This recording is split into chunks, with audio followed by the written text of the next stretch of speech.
tú eres socióloga, ¿no?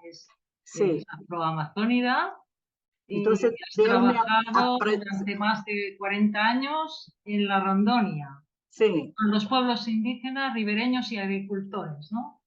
Y más, bueno, sí.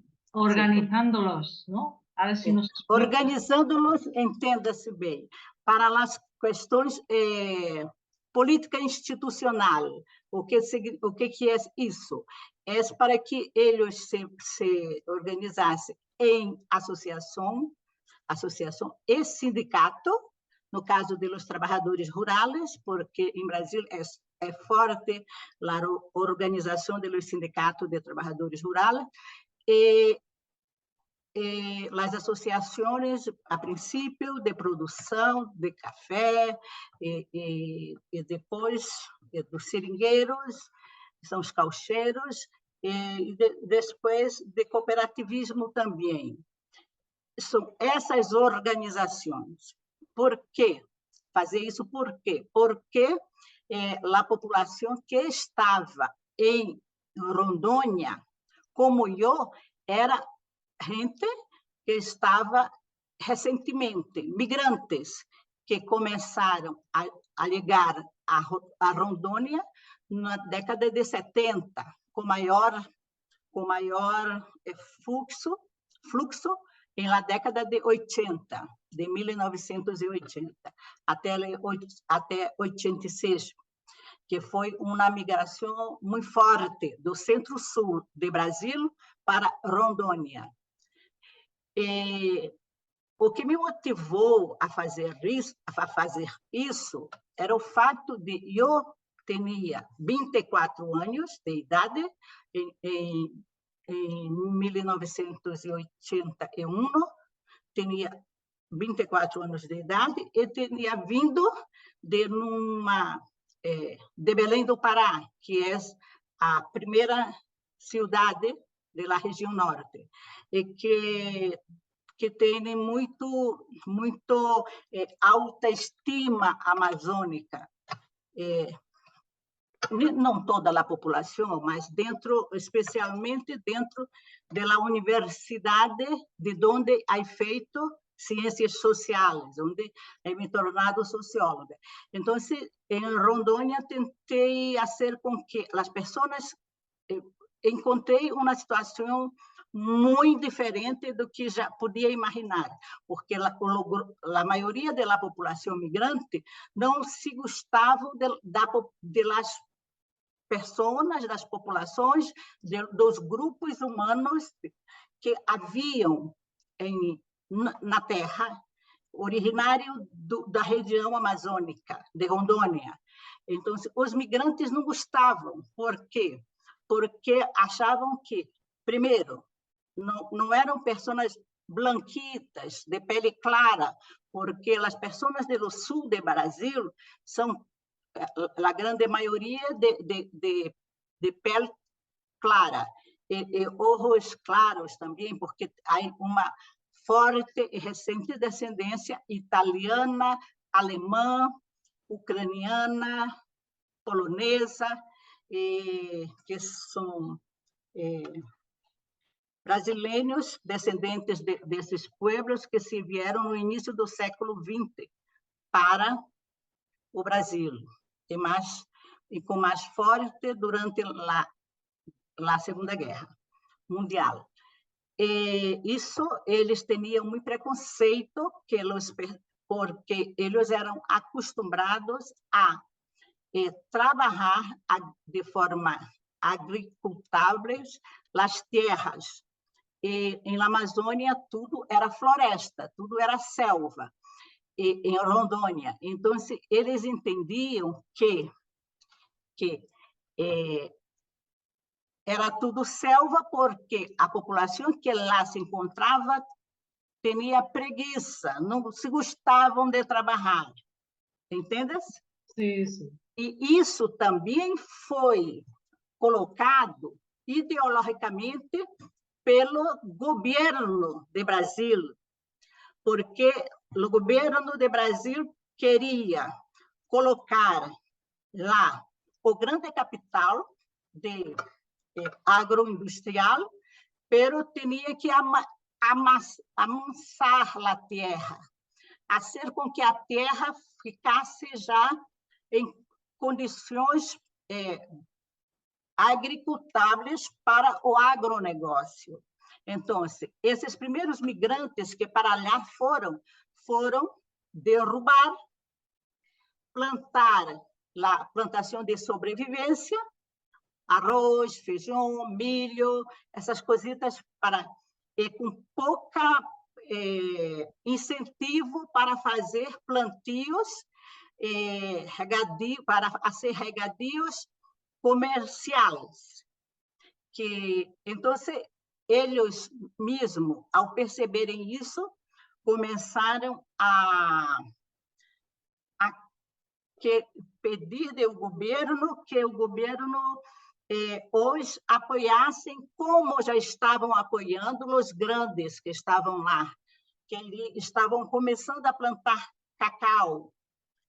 Cacau é teobroma, sabes? Cacau, entendes? Sim.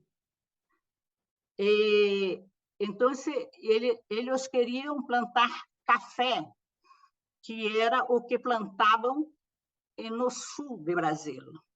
E uma das coisas que eu he feito, porque eu fui para lá, para Rondônia, para trabalhar com esta população, com os agricultores e agricultoras familiares.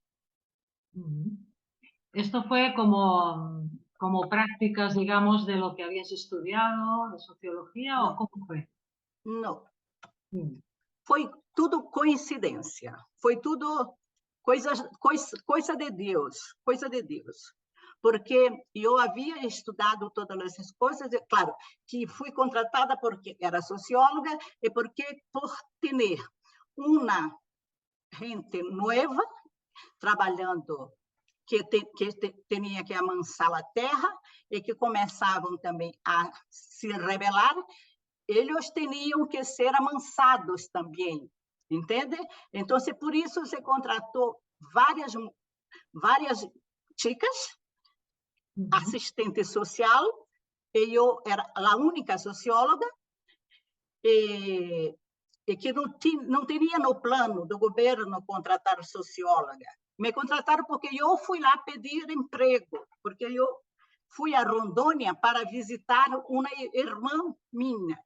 E minha irmã me disse, Queda, fica-te aqui, porque aqui tem emprego para todo mundo. Minha irmã foi para lá porque seu marido foi transferido para lá. Então, assim, nós fomos na Secretaria de Promoção Social, e lá eu entrei, me apresentei e pedi emprego, entendes? Então, me perguntaram se eu tinha disponibilidade de me ir para a selva, para dentro de uma área recém-aberta por colonização. Eu disse, claro, com muito gosto. E foi assim que eu fui contratada. Então, eu não cumpri, eu resolvi, como não tinha nenhuma cartilha, nem nada que orientava o trabalho que eu teria que fazer, e eu fui fazendo. E o que eu fiz pensei, né? Se é para organizar, vamos organizar de acordo com suas demandas. Então, foi quando fui organizando, primeiro em associação, depois em cooperativa. Nesse meio, isso 81, 82 e 83, e fui descobrindo este fenômeno, que os agricultores não se gostavam de los indígenas nem dos demais povos de la selva. Então, me fui atrás de los indígenas e do povo de los caucheros. E, ao encontrá-los, los caucheros, me he visto um povo muito degradado, muito esquecido. Eles não constavam em nenhum documento de plano de desenvolvimento de Rondônia. nenhum planejamento de políticas públicas. Para as ações governamentais, esta população não existia.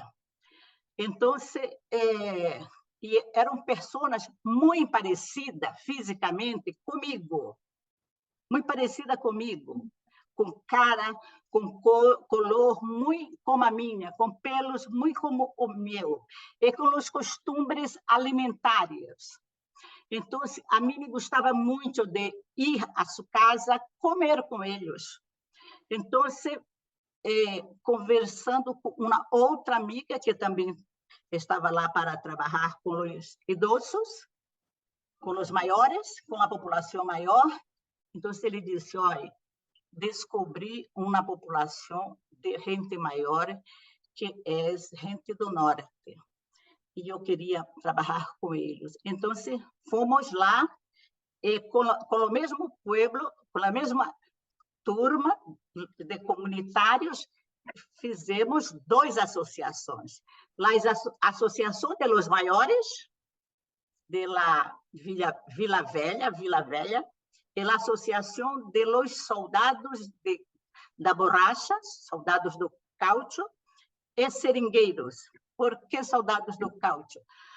Porque durante a Segunda Guerra Mundial, o governo do Brasil, patrocinado por Estados Unidos de América, ha levado muitos homens do nordeste do Brasil, homens muito jovens, muito pobres, que não haviam sido classificados, amor, para o serviço militar, pero eles foram arrebatados para irem para a Amazônia para cortar o caucho.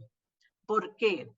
Nesta época, o caucho do Brasil já estava fora do comércio, porque havia caucho em larga produção na Ásia, com que foi levado semente de Brasil para a Ásia pelos ingleses. E lá na Ásia reproduziu muito bem. Pero, com a Segunda Guerra, esta região do caucho, na Ásia, ficou fora do acesso dos Estados Unidos. Então, os Estados Unidos financiou para que em Brasil fosse retomada a extração de caucho dentro da selva.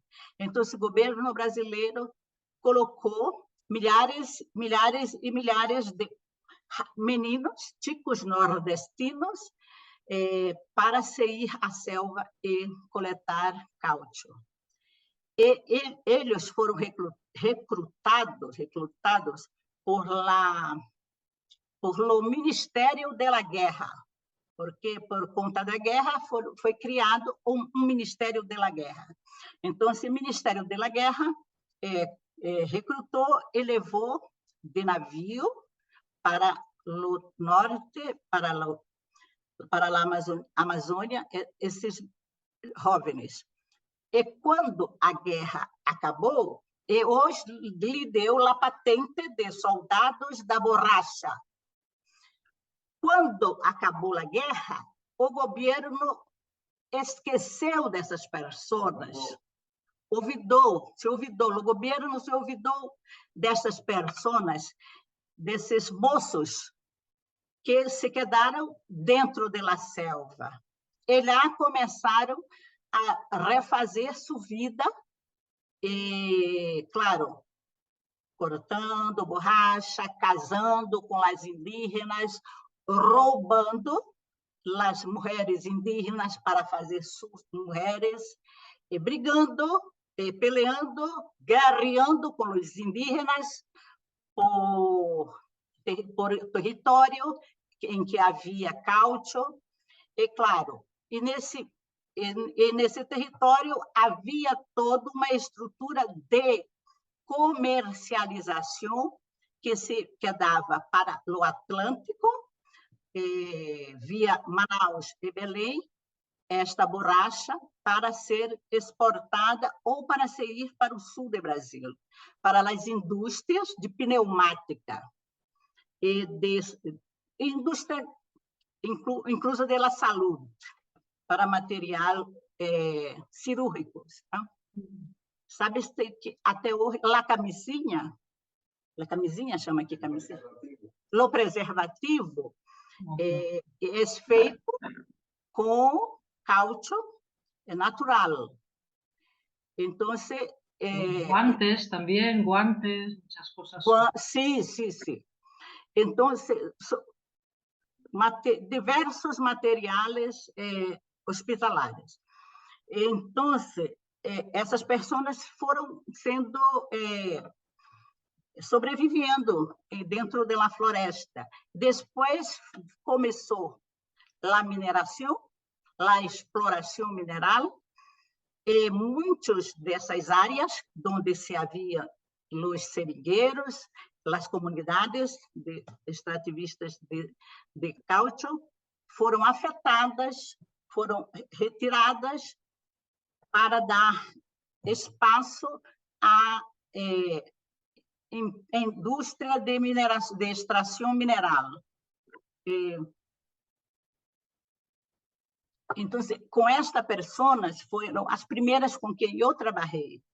Então, a primeira demanda deles, que nos pediram, que a mim pediram, e a minha amiga, que chama Marli, que já está no céu, é que eles queriam receber sua indenização como soldado de la borracha, soldado de caucho.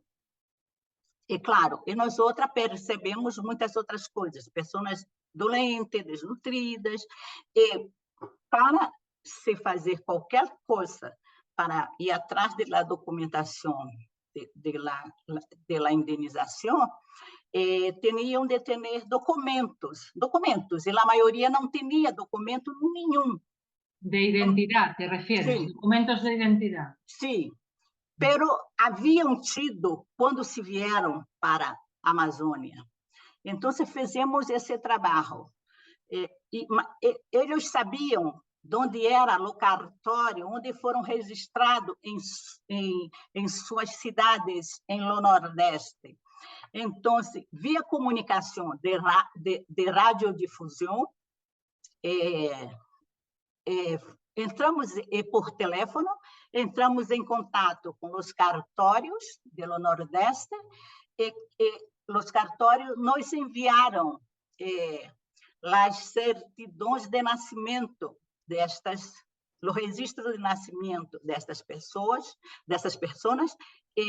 e a partir desses registros de nascimento, então foram feitos a identidade, o CPF, que é o NIT, e a carteira de saúde. E quando se foram, então conseguimos que todos fossem sendo medicados, sendo visitados por médicos, porque pessoas visivelmente doentes, visivelmente enfermas. E a maioria deles tinham tuberculose. A maioria tinham tuberculose. Então, eles foram acompanhados por os médicos e enfermeiros do município de onde vivíamos, que se chama Ariquemes, e eles se curaram da tuberculose. Ficaram buenos da tuberculose. Enquanto isso, íamos atrás do que eles mais queriam, que era a aposentadoria, a jubilação como soldado de la borracha. E lá encontramos, claro, com várias pessoas foram ajudando a isso, desde deputado federal, artistas, enfim. Encontramos no Rio de Janeiro, que foi a primeira capital do Brasil, que era a capital do Brasil durante a guerra, no Museu Nacional de Rio de Janeiro tiene una parte que é o Museu de la Guerra. E lá tem todos os documentos de la guerra, do governo do Brasil. E lá nós encontramos, através porque uma pessoa que nos ajudou que é um historiador, e no Museu de la Guerra conseguiu lá os documentos que tinha a classificação das pessoas que se foram levadas, de los jóvenes que se foram levados de los Nordeste. La lista de personas. A lista, sim. E também alguma coisa muito pouquinho de que se colocava sobre a promessa da aposentadoria. Mas todos com fotografia, a ficha todos com uma ficha com fotografias, escrito soldado da borracha Manuel da Silva, tanto. Então, isso foi determinante para que, como em 88 tivemos constituinte, foi escrita uma nova Constituição do Brasil, porque em 88 é que acabou a ditadura do Brasil, a ditadura militar. Em 88 mesmo foi eleito um novo Congresso, novos governadores, novo presidente, e feita uma nova Constituição. Então, com muita ajuda, conseguimos que fosse previsto em la Constituição o reconhecimento dos soldados da borracha e a sua aposentadoria de 2 salários mínimos do Brasil. E isso em 88. Pero só foi possível começar a receber, eles começaram a receber, os que ainda estavam vivos, suas viúvas, das viúvas do que se haviam partidos, em 1993. Ou seja, 6 anos, 7 anos, 5 anos, 5 anos depois, eles começaram a receber a pensão. A pensão, sim. Então, esse foi o primeiro trabalho. E a partir disso tudo, trabalhando com os indígenas, quase nada. Com os indígenas, mais que fazia era apoiar as outras pessoas que trabalhavam com os indígenas, porque, imagina-te, tinha um emprego, era uma funcionária, e paralelo a isso, tinha que fazer todas essas coisas que estou narrando, não? Como voluntária. Então, a parte de los indígenas tinha outros companheiras e companheiros que trabalhavam. Devo dizer que a Igreja Católica aí me ajudado muito, muito mesmo, porque eu sou católica também. Eu pedido ajuda na igreja sobre essas questões e foi dada, não? Dentro da medida, claro, das limitações também que tem na igreja, né? A mim tem enorme carinho por algumas freiras, irmãs religiosas, que, como tu, Monse, que trabalharam comigo no campo, na floresta, muito, muito, muito interessante. As franciscanas, E isso, por conta desse contato com as franciscanas, eu fui me relacionando mais com as pessoas que trabalhavam com os indígenas, e como eu trabalhava com agricultores também, porque Essa é uma parte do que eu fazia, porque com os agricultores fazia toda aquela questão de que eles conseguissem direitos também, né? Das associações, do sindicato e coisa e tal. E eles conseguiram agora estou falando dos agricultores familiares, do meu trabalho oficial. Os agricultores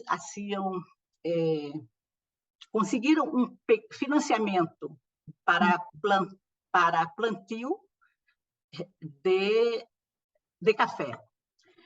Pero eu fui ficando muito visibilizada onde eu morava. E o governo local não gostou nada disso. E eu fui demitida pelo governo em 84, porque ainda era a ditadura. E eu resolvi não me sair de onde estava morando. Continuei lá para continuar trabalhando, sobretudo com os seringueiros.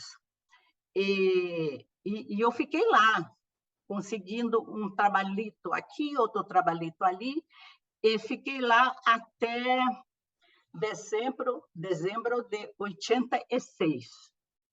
Dezembro de 86. E quando aconteceu, desculpa, a ditadura terminou em 86. A ditadura terminou em 86. As eleições e a constituinte que se foi em 88. Então, em 86, eu voltei para o Estado, para ser funcionária, porque através de articulação de partido político, que eu já estava, então, fazendo política também, através do Partido dos Trabalhadores. Então, voltei em 86 e me fui para Porto Velho, que é a capital de Rondônia. Pero lá não continuei fazendo todo o que fazia, porque aí já tinha mapeado todas as comunidades de seringueiros que havia em todo o estado de Rondônia, não só de Ariquemes, onde vivi, mas de todo o estado de Rondônia, porque aí já eram várias pessoas que foram envolvidas com isso. Então, me fui a Porto Velho trabalhar em 86 no Instituto de Floresta, como funcionária. E lá consegui que o Instituto de Floresta assumisse um programa de trabalhar com os seringueiros, não? E estava sendo feito o zoneamento do Estado, o zoneamento geopolítico do Estado, geoecológico, zoneamento agroecológico. Então, aí trabalhei muito diretamente nisso, por dentro do governo, como técnica do governo, conhecedora do ambiente, e por fora, trabalhando muito em la organização desses caucheiros em todo o estado. E com isso conseguimos fazer associações por todo o estado de Rondônia. Enfim, e em 1996 conseguimos que o Estado criasse 24 reservas extrativistas, que são as reservas de onde vivem os caucheiros, e que atualmente estão sendo muito ameaçadas por la desflorestaciones. Y luego todo esto se extendió a otros estados, ¿no?, de Brasil. O sea, que se empezó en la Rondônia a organizar a Sí. las personas, los seringueiros, y luego Sí. ya fue... Sim, porque foi assim. Fizemos junto com o estado do Acre também, o estado de Chico Mendes, vocês devem conhecer a figura, não? Éramos muito amigos. E Maria Alegret, que em verdade é uma antropóloga que foi a que fez a proposta técnica a fundamentação teórica, mais precisamente isso, da criação das reservas extrativistas na Amazônia. E ela tinha muito conhecimento do Acre, porque ela morou no Acre. E nós outros fazendo isso em Rondônia, nos encontramos em um evento que eu organizei em Rondônia, que foi o primeiro encontro de seringueiros e soldados da borracha de Rondônia, em 1986, 85, não me lembro mais se foi 86 ou 85. E deste encontro foi feito no Acre também, e depois Maria Alegrete, que já morava em Brasília, fez um encontro nacional de los seringueiros, los caucheiros, em Brasília, capital do Brasil, e que nós levamos para lá seringueiros, caucheiros de toda a Amazônia. E lá se criou o Conselho Nacional de Seringueiros, que é uma instituição que existe até hoje, graças a Deus. ¿Y cuál es la situación actual de los seringueiros y la situación? Porque ahora también ha habido cambio de gobierno, ¿no? Sim. No governo passado, ha aniquilado todas as políticas ambientais e sociais de Brasil. Todas. Impressionante.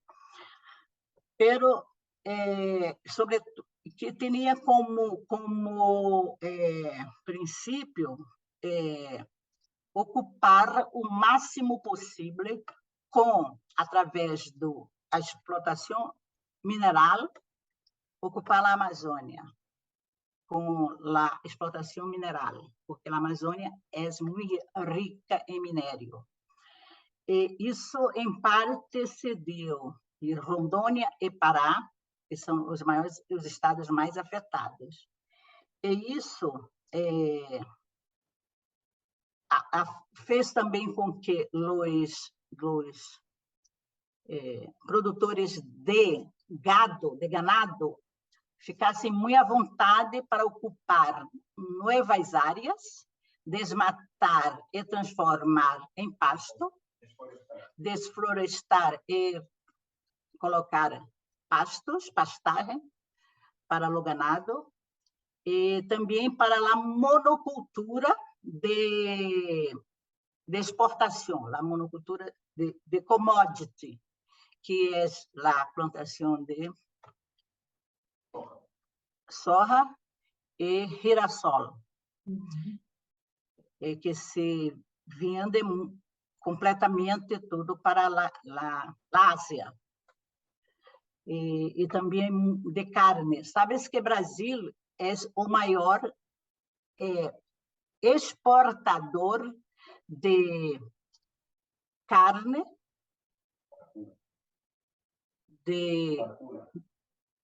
não só de vacuna, de carne, maior exportador de carne do planeta, é Brasil. Não só de vacuna, de pollo, de diversas outras aves e peixe, também muito peixe. E isso está tudo em las manos de grandes produtores, grandes áreas que são de poucos empresários muito ricos, muito ricos.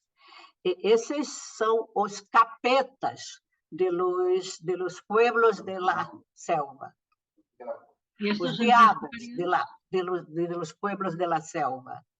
¿Entiendes? ¿Estos empresarios son también europeos, americanos o de otros países o son fundamentalmente brasileños? Não são fundamentalmente. Grande parte são brasileiros, mas de origem europeia. De origem europeia. E os norte-americanos também. Mas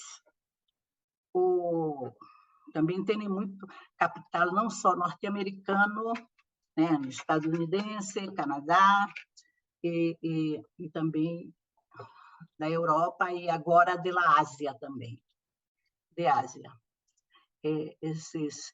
Porque os empresários brasileiros, a maioria, são herdeiros, descendentes de los primeiros europeus que se quedaram em Brasil. Entende? São famílias que têm mais de 400 anos nessa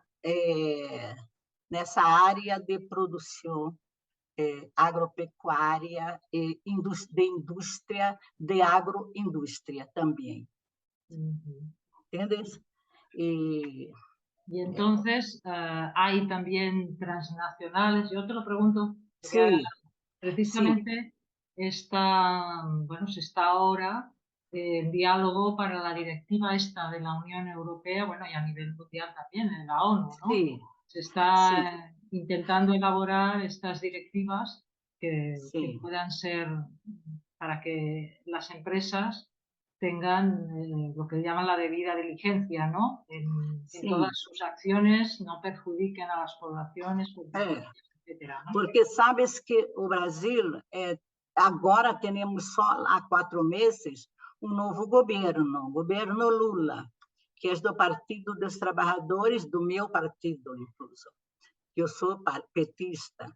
E nós temos, todos os brasileiros, muita esperança de que as coisas vão se cambiando, mas não se cambia tudo tão rápido, não é?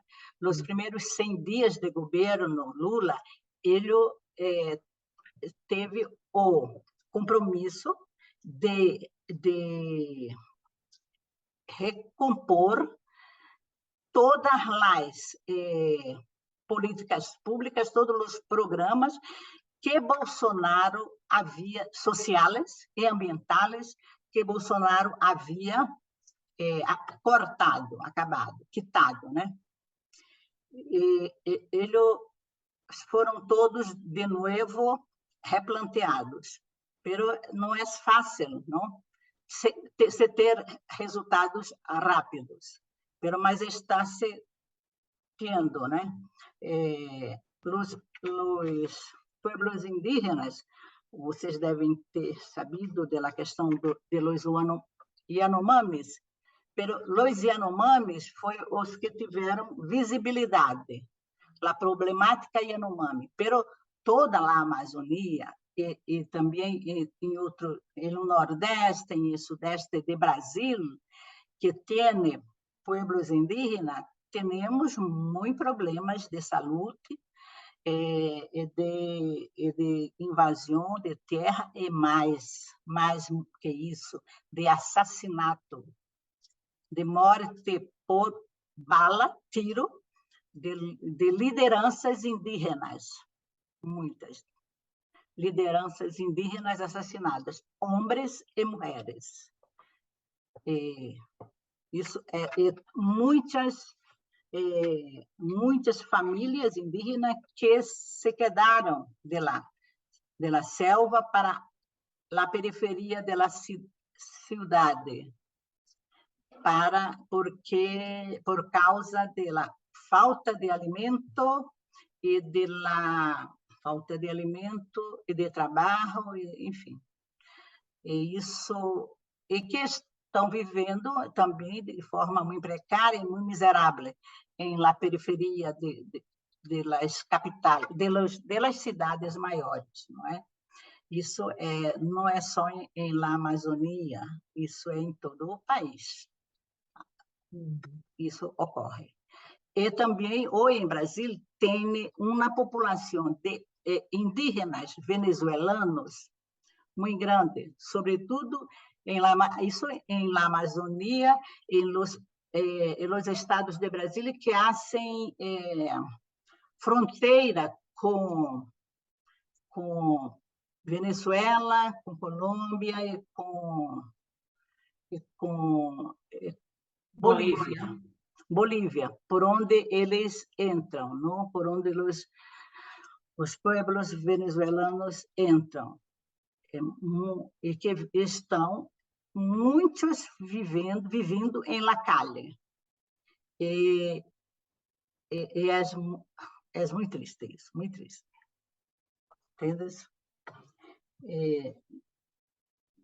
Agora, todos, ou a maioria, estão registrados como refugiados e tendo uma mínima cobertura do governo, de Cáritas, mas não tem o suficiente. ¿Entiendes? Y, por ejemplo, respecto a toda la Amazonia brasileña, así que es lo que más conoces, la misión de la Iglesia, ¿no? Desde que hubo el Sínodo de la Amazonia, que fue, y se habló bastante de él y así. ¿Cómo viste tú ese proceso? ¿Cómo está ahora la Iglesia, la misión de la Iglesia allí? ¿Ha habido un avance? De la Igreja Católica, tu me perguntas? Sim, sim. Olha, eu percebo que a Igreja tem muita boa vontade, mas muito pouco pessoas para trabalhar. Eles, em campo mesmo, muito pouca ação, entende? Fazem bastante programas, palestras, encontros, mas em campo quase nada. Tem os CIMI, que Conselho Indígena Missionário, é muito pouco em todo o conjunto, né, digamos assim, da Amazônia. É uma minoria, digamos. Muito pequena. É minoritária. Sim, sim. Mas todo mundo muito bem intencionado, entendes? Não estou dizendo que não são todos muito bem intencionados, é a verdade. E onde estão, os que estão, trabalham bastante, mas é muito pequenita a ação, entendes? De los missionários católicos, porque não tem muitos recursos também, né? Isso, que não tem. Os fieles também não são muito. Os fieles também não são muito. Se envolvem muito também. Não se envolvem. Entendes? Tem isso também. Em la cidade onde está a maioria dos padres, das freiras, eles também têm muitas demandas, porque há muita pobreza em las periferias, entendes? E isso faz com que as igrejas pentecostais estão crescendo da pior forma possível, entendes? Da pior forma possível. Isso é terrível, é triste. Só não é pior do que eu vejo aqui em Catalunha. Não vou dizer de Espanha porque não conheço tudo. Só conheço pouco de Catalunha, porque a mim me deixa completamente catastroficada, como que digo? Muito espantada, muito chocada, não sei como dizer. com a falta de fieles e de personas. y aquí, ¿no? Las personas mayores es otra realidad también. Sí, sí, sí, sí. ¿Y cómo ves que, porque aquí se habla mucho de la importancia de la Amazonia, bueno, sobre todo pues, cuando vienen días, el Día de la Selva, estos días así especiales, bueno, hace pocos días fue el Día de la Tierra, ¿no? Sí, sí, Ya sí. celebrasteis allí la Semana de los Pueblos Indígenas. ¿Cómo veis la importancia de Amazonia para todo el planeta? ¿Tú cómo la describirías? ¿Por qué es importante la Amazonia para todos? Uhum. También para nosotros desde aquí. Sim. Ó, vou falar, mas eu te quero colocar um pouco sobre os missioneiros de aqui que se vão à Amazônia. São muito boas pessoas e têm umas os que todos os que eu conheci em Rondônia são muito dedicados, muito comprometidos com o que fazem localmente, né? O que fazem localmente. E, é claro, isso também os desgasta, não?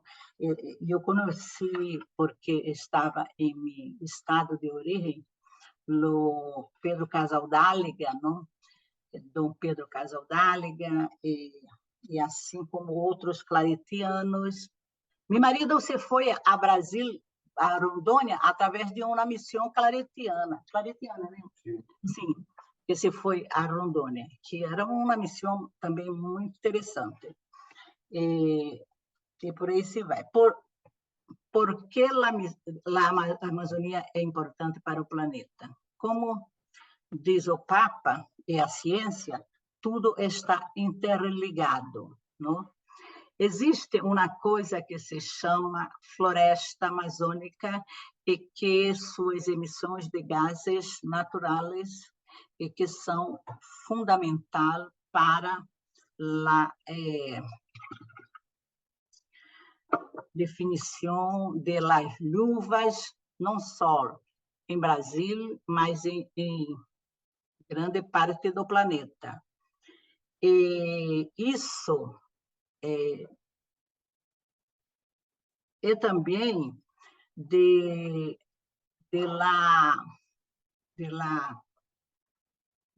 tudo que as águas amazônicas depositam no oceano também, né? No Oceano Atlântico, que também tem toda a sua importância de vida. O que na Amazônia tem importância para o planeta, porque a Amazônia tem espécies de animal e vegetal que só se tem lá. Isto é uma coisa. A questão das águas que tem em três níveis, temos 3 níveis de rios. O rio de superfície, que é o Rio Amazonas, temos o aquífero amazônico e temos os rios voadores, que são as águas que fazem as lúvias e que levam luvas para o resto, para o sul do Brasil, para a Argentina, e que esses rios voadores, eles são 3 vezes, tem 3 vezes mais volume d'água do que o rio de superfície, o rio Amazônia. E, então, por essas coisas que a Amazônia é muito importante para o planeta, porque a Amazônia não foi feita para que fosse extremamente ocupada por populações humanas e se transformar em cidade, porque se isso acontecer, vamos ter sequilha, como já vocês estão vivendo aqui, as sequilhas, não é? E porque o que faz fertilidade do solo amazônico é a floresta, é a selva, que garante a fertilidade do solo. E também do suelo, a fertilidade do suelo e a manutenção de los ríos voadores, de las luvas, ¿entiendes? Se queda la selva, não perderemos suelos, fertilidade dos suelos, perderemos oxigênios, perderemos os rios que vão assoreando e secando, e perderemos os rios voadores, que são os que garantem a lluvia. E o que quedará?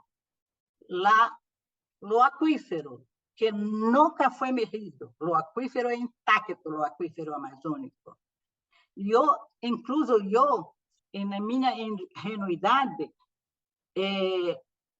não imaginava que um aquífero pudesse estar sendo ameaçado por conta da água que se tira do aquífero para regadio, como está acontecendo aqui. Como é que chama? Doñana, como Doñana, né? Então, precisamos... O el Mar Menor também. El Mar Menor também. Sim. Então, a importância da Amazônia é para que lá não haja o que está acontecendo aqui na mira de todos que aqui vivem. E isso significa fome, porque lá o povo já é pobre, significa o planeta mais caliente do que já está, o nível do oceano mais alto e o clima muito mais caliente. Então, tudo que se precisa, tudo que se pode fazer no sentido da questão climática passa grandemente, fundamentalmente, por la manutenção da Amazônia. É isso. Y cuando esto también oigo que lo decís, ¿no? Vosotros tenéis ya esa perspectiva que decimos local. Hace años que decís amazonicemos el mundo, ¿no? Sí. O sea, sí. Otro estilo de vivir, otra...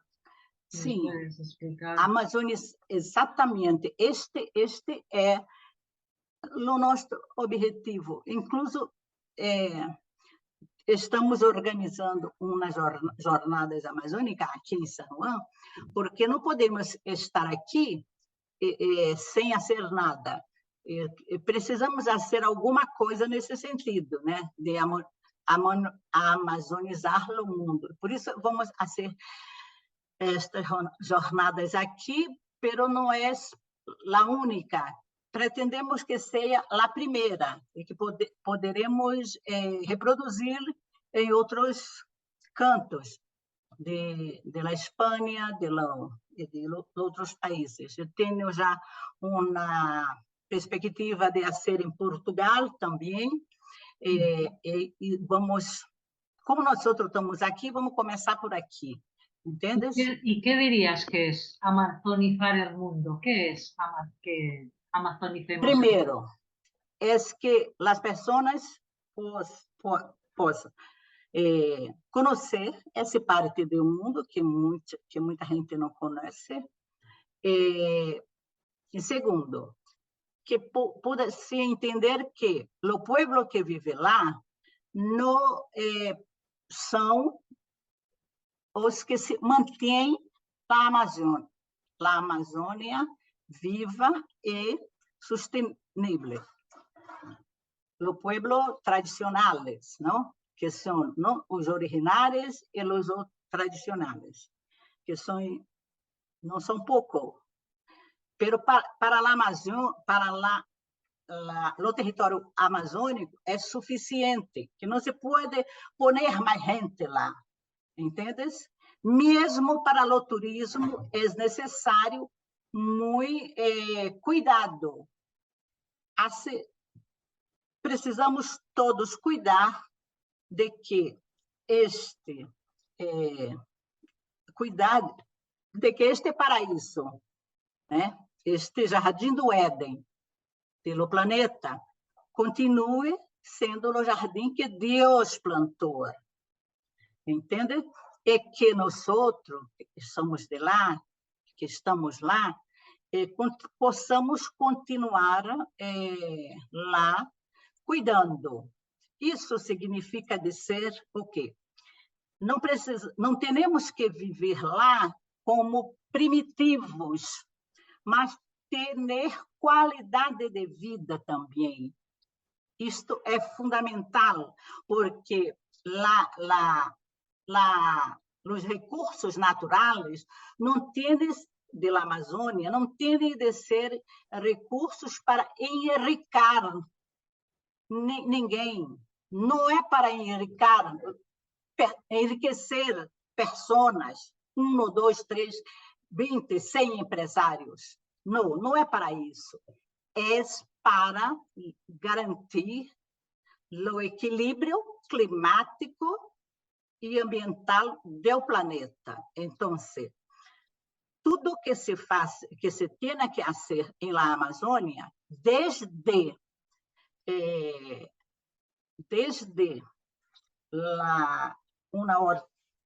uma pequena horta de casa, de dentro de sua casa, até as grandes universidades que se possam estar lá implantadas, temos ao menos só duas universidades buenas, assim, grandes lá, que é a Universidade de Belém do Pará e a Universidade de Manaus.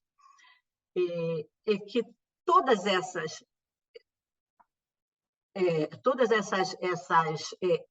empreendimentos humanos estejam voltados para a preservação ambiental, para o equilíbrio, preservação ambiental da floresta e de los rios. Isso tudo em prol de um equilíbrio climático mundial. Então, há de se fazer investimentos neste sentido, porque as crianças, os niños e niñas, têm que estudar, têm que comer, têm que ter saúde, para futuramente, no futuro muito próximo, dar continuidade, não se precisarem sair da Amazônia, da selva, para continuar vivendo bem, e que esse viver bem se possa garantizar lá. E isso só é possível através de políticas governamentais. Isso não se faz. O que se pode fazer, por exemplo, atualmente,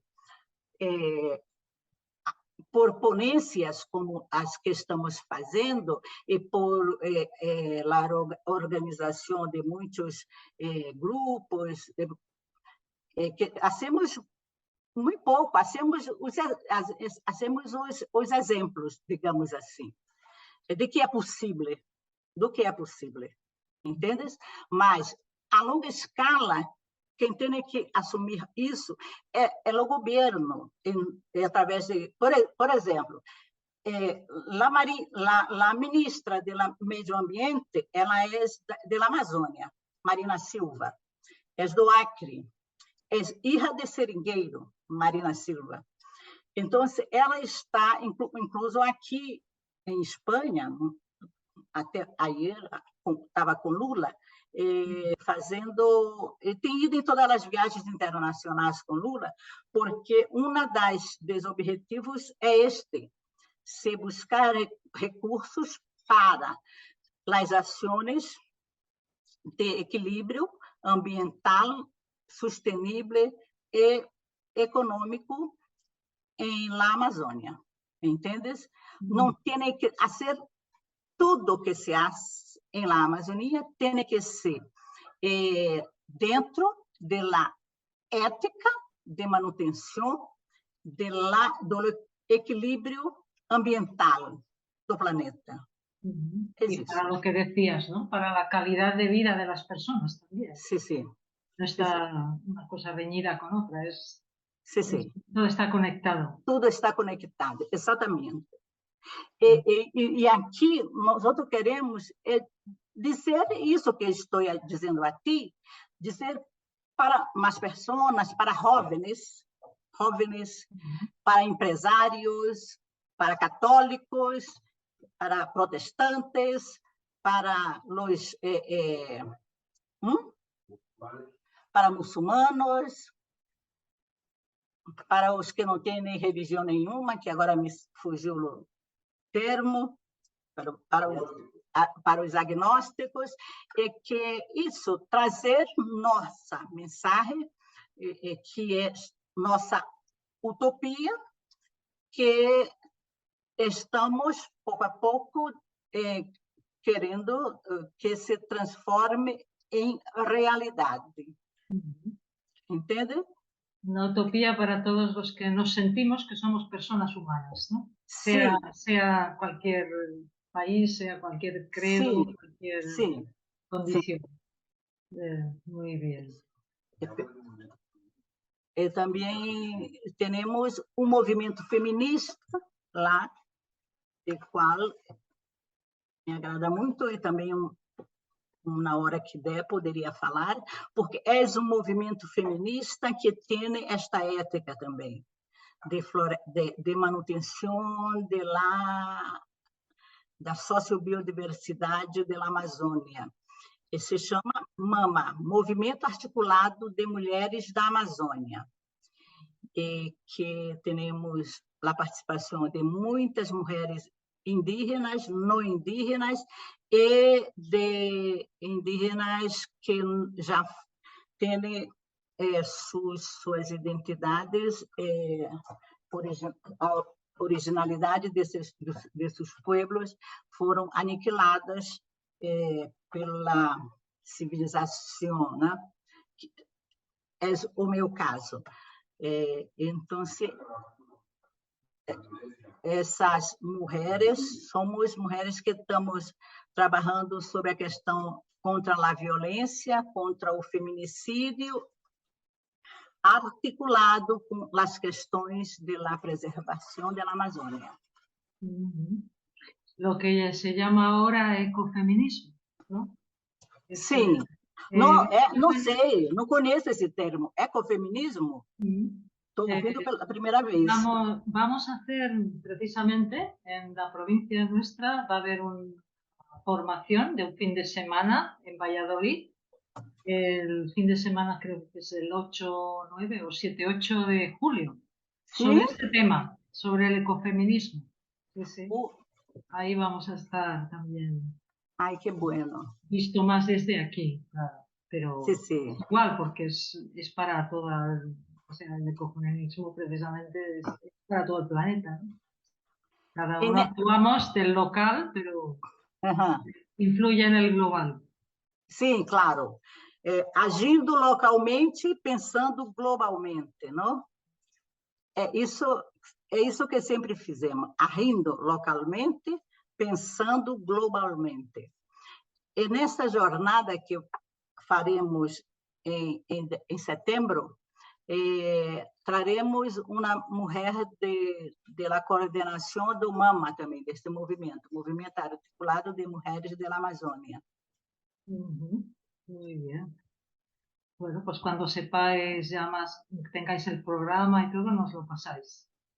Sim, nós temos já a primeira versão pronta, podemos passar, não? Podemos passar.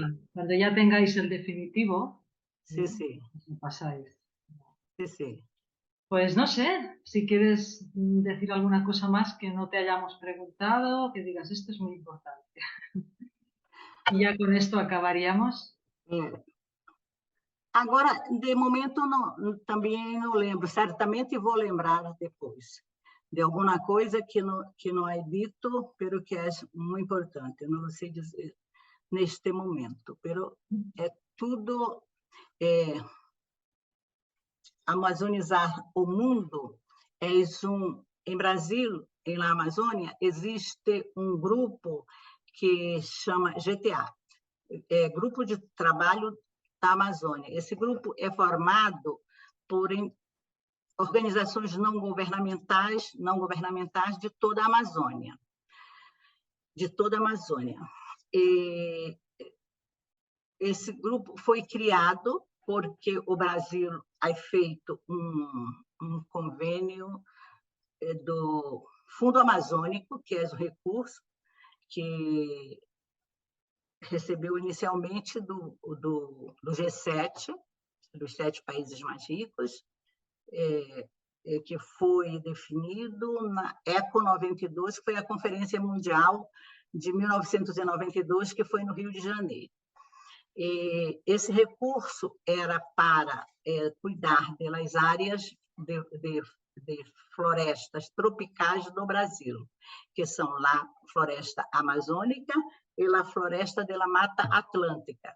Então, lá na Amazônia, criamos o nosso grupo para acompanhar e a ser parte do Conselho Consultivo deste programa, junto com o governo federal do Brasil.